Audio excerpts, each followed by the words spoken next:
खास करके प्रॉपर्टी मंत्रा के जरिए, और हम ये बताने की आपको कोशिश करते हैं कि आखिर किस तरह से बिल्डर आपको चूना लगा देता है, आपका पैसा आपसे हड़प लेता है, सजा का क्या प्रावधान है, हम आपको ये भी अक्सर समझाते हैं। हमारे जो एक्सपर्ट हमारे साथ जुड़ते हैं, इस वक्त हमारे साथ के.एन. रावल साहब जुड़े हैं, एडवोकेट हैं दिल्ली हाई कोर्ट के, जो लगातार आपकी समस्याओं को समझने की कोशिश भी करते हैं और उसका सलूशन भी आपको बताते हैं। रावल साहब, बहुत बहुत स्वागत है साधना न्यूज में आपका।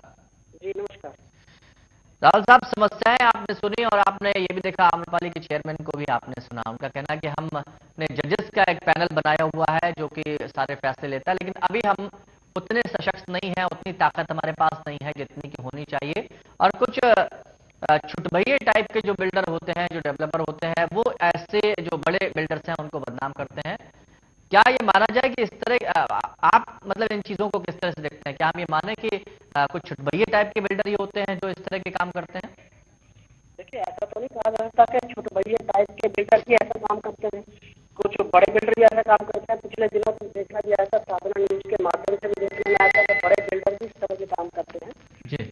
प्रॉब्लम सब जो होती है वो यहाँ होती है कि जब लोग कोर्ट में पहुंचेंगे या अपनी कंप्लेंट भी करेंगे, समस्या वहाँ पे होती है। अगर आप जिसका भी जो भी एग्रीड है, किसी को कोई समस्या है, वो जाके अपने एफआईआर लॉन्च कराए, थाने में जाए, पुलिस स्टेशन में जाके या कोर्ट के माध्यम से अपनी शिकायत दर्ज कराए, तो चाहे बिल्डर छोटा हो या बड़ा हो, इससे कोई फर्क नहीं पड़ता। एक्शन उसके खिलाफ जरूर होगा, थोड़ा समय लगता है लेकिन एक्शन जरूर होता है। जी, क्या लगता है कि रेगुलेटरी बिल जो आएगा उससे काफी कुछ फायदा मिल पाएगा आम आदमी को, आम लोगों को? देखो जी, ये तो उसके बाद, अभी तो उसका ड्राफ्ट भी नहीं पता है। रेगुलेटरी बिल आएगा, उसके बाद पता चलेगा कि क्या है इसमें, क्या नहीं है। पहले उसका स्टडी करके फिर बता पाएंगे। जी, क्या लगता है किस तरह की सजा का प्रावधान इन लोगों के लिए है, और अगर एक व्यक्ति शिकायत करता है तो वो किस तरह से संपर्क करे? आप अब जो भी एग्रीड है वो पुलिस स्टेशन में जाकर कंप्लेंट कराए, कोर्ट में जाकर, इनके लिए स्पेशल कोर्ट कंस्टिट्यूट किया गवर्नमेंट ने, वहाँ पे जाकर अपनी शिकायत दर्ज कराए, अपनी कंप्लेंट फाइल कराए अपने एडवोकेट के थ्रू, तो जरूर उनके लिए सजा का प्रोविजन तो है, 2 साल तक का है प्रोविजन। जी, एक बहुत बड़ी चीज सामने आई, बैंक्स को लेकर भी आई। कई बैंक ऐसे थे जो काले धन को सफेद में बदलने का वादा करते हैं, नए नए सपने दिखाते हैं। उसके बाद डेवलपर्स भी, जिनका हमने भी खुलासा किया है, हमारे सहयोगी ने भी ये बताया कि किस तरह से चीजें जो है काले धन को सफेद धन में कन्वर्ट किया जाता है। क्या लगता है कि बैंक्स और उसके बाद अब डेवलपर्स, इनकी मिलीभगत की जो चीजें आई हैं, उससे एक बार फिर से निवेशकों पर भरोसा कायम हो पाएगा? और अगर इस तरह की चीजें हैं तो कैसे सुधर पाएंगी ये चीजें? देखिए, ये तो सरकार को करना होगा कि ये तो समस्या तो आ ही रही है कि बैंकों की मिली भगत भी आ रही है। रिजर्व बैंक की तरफ से कई गाइडलाइंस जारी है इस बारे में। आजकल भी चल रहा है, होम लोन के ऊपर काफी चल रहा है कि जब तक आपको पोजीशन न मिले तब तक लोन के बारे में भी चल रहा है। गाइडलाइंस आ रही है लगातार, लोगों को अवेयर होना होगा, तो मेरे ख्याल से उसके बाद शायद कुछ रिलीफ होगा। जी, रावल साहब, सवाल तो यही है कि जब पढ़े लिखे लोग इस तरह से उन पर क्वेश्चन मार्क लग जाता है, वो इन चीजों को नहीं समझ पाते हैं, तो फिर जो बाहर से लोग आए हुए होते हैं, या इतना जिनको नॉलेज नहीं होती है, क्योंकि अंग्रेजी में ये सारी चीजें होती हैं, तो निश्चित तौर पर उनके लिए भी मुश्किल पैदा हो जाती है। तो ऐसे में लगता नहीं है कि किस तरह से जागरूक हो पाएंगे, क्योंकि अभी पूरी तरह से जागरूक हो नहीं पाए हैं लोग। इस सिस्टम में थोड़ी कमी है। वन विंडो का जो सिस्टम है, मेरे ख्याल से मैं समझता हूँ कि सही है कि आपको सारी चीजें एक ही विंडो पे अवेलेबल हो जाए। पढ़ा लिखा आदमी भी है तो वो भी कंफ्यूज हो जाता है कि कहाँ से क्या करना है, लोन हो नहीं पा रहा है। लोन होगा तो वो जो मीडिएटर होते हैं उनके थ्रू होगा, वो कमीशन लेते हैं। आप डायरेक्ट बैंक से कंसल्ट करेंगे तो बैंक आपका लोन रिजेक्ट कर देगा, लेकिन किसी मीडिएटर से लोगे, आपको एजेंट होते हो तो लोन ग्रांट हो जाता है। सिस्टम में कमियां तो है ही है। बहुत बहुत शुक्रिया हमारे साथ जुड़ने के लिए। के.एन. रावल साहब हमारे साथ जुड़े थे। हमारे सहयोगी भी इस वक्त हमारे साथ जुड़े हुए हैं, सामने बैठे हैं रविंद्र। रविंद्र, हम समझना चाहेंगे कितना इत्तेफाक रखते हैं रावल साहब की बातों से, और क्या लगता है कि क्या कुछ किया जाना चाहिए? आपकी जब आम्रपाली के चेयरमैन से बात हुई तो आपको क्या लगा? क्योंकि कुछ बातें ऐसी हैं जो पर्दे के सामने हुई हैं, कुछ बातें ऐसी हैं जो पर्दे के पीछे हुई हैं। क्या कुछ ऐसा भी उन्होंने पर्दे के पीछे बताया, कैमरे के पीछे बताया, जो काफी महत्वपूर्ण हो, तो हम आपसे शेयर करें, मतलब हम बिल्कुल चाहेंगे आप रविंद्र, दर्शकों मैं से अपने दर्शकों को बताना चाहूंगा कि जब हमारी क्रेडियाई के प्रेसिडेंट से मुलाकात हुई और उससे पहले जब हमारी इस बिल्डर से बातचीत हो रही थी, तो रविंद्र, जैसे मैं पहले भी मैं बता रहा था कि कई मीटिंग्स हमारी हुई और उसमें हमने नीचे से लेकर के ऊपर तक के सभी अधिकारी और मालिकों तक ये इस पूरी इन्वेस्टिगेशन को अंजाम दिया है। एक प्रॉपर इन्वेस्टिगेशन है और इसकी कंप्लेन बाकायदा इन्फॉर्मेल जो इकोनॉमिक ऑफेंस विंग है उसमें भी कंप्लेन गई हुई है, और इनके पास बकायदा वहां से शिकायत का नोटिस भी इनके पास गया हुआ है। और आगे भी कार्रवाई, सारी जो भी कार्रवाई है, जो भी इनके खिलाफ कार्रवाई हो सकती है, वो की जा रही है, एक प्रोसेस में है। मैं अपने दर्शकों की जानकारी के लिए बता दूं, लगातार हमारे पास फोन कॉल्स आ रहे हैं।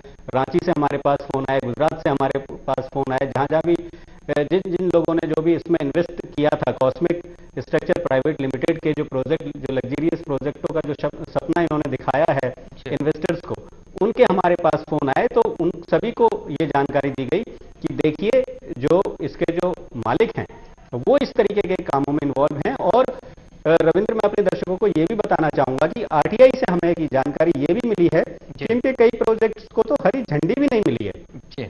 तो आप अंदाजा लगा सकते हैं कि ये जो डेवलपर है किस तरीके से देश के आम लोगों को धोखा दे रहा है और उनके पैसों को हड़प रहा है। बिल्कुल रविंद्र, बात यही है कि आप अगर 5 प्रोजेक्ट कोई बिल्डर या डेवलपर लेकर आया है, 5 में से 2 को मंजूरी मिल गई, 3 को मंजूरी नहीं मिला, तो वो उन 3 को भी भुनाने की कोशिश करता कि ये 3 भी हमारे किसी तरह से आ जाए, और उसके बाद उसको लगता है कि मंजूरी तो मिल जाएगी। एक कुछ चीजें टेक्निकली व्यक्ति नहीं समझ पाता है। लेकिन जो आपके चेयरमैन साहब से बात हुई है, क्या उन्होंने ऐसा कुछ बताया कि रेगुलेटरी बिल जो आएगा उसमें क्या कुछ होगा और उसका कितना फर्क पड़ेगा? देखिए, रेगुलेटरी बिल जब आएगा तब आएगा, मैं लेकिन उससे पहले मैं जानकारी देना चाहूंगा कि जो क्रेडियाई की भी जो गाइडलाइन है वो भी बहुत बेहतर गाइडलाइंस हैं।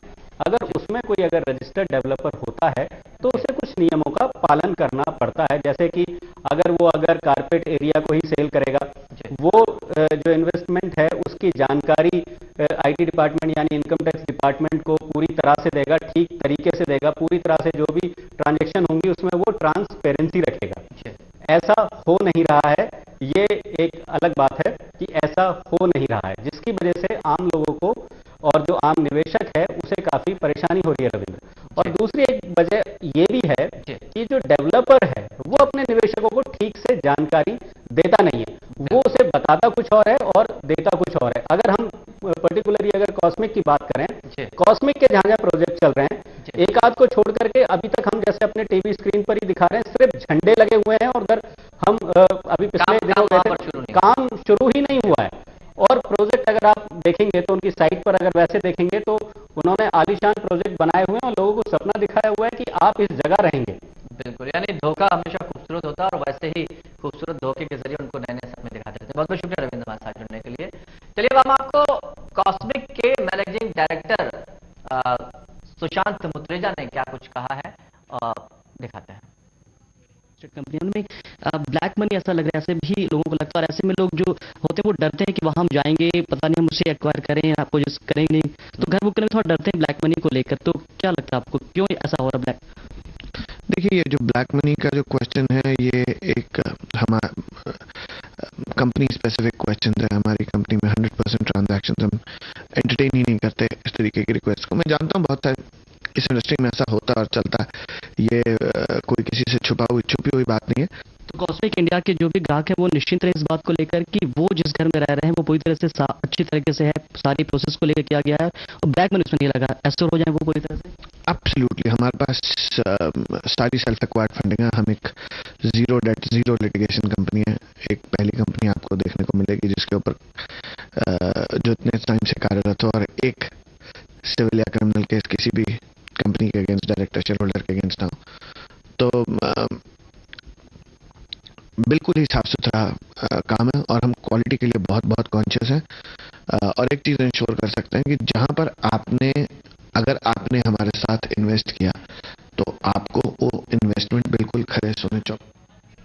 तो आपने सुना सुशांत मुत्रेजा को, और हम आपको बता दें कि अगले हफ्ते जब हम आएंगे तो हम सुशांत मुत्रेजा का सच आपको दिखाएंगे, उस पर खुलासा करेंगे। फिलहाल प्रॉपर्टी मंत्र में इतना ही।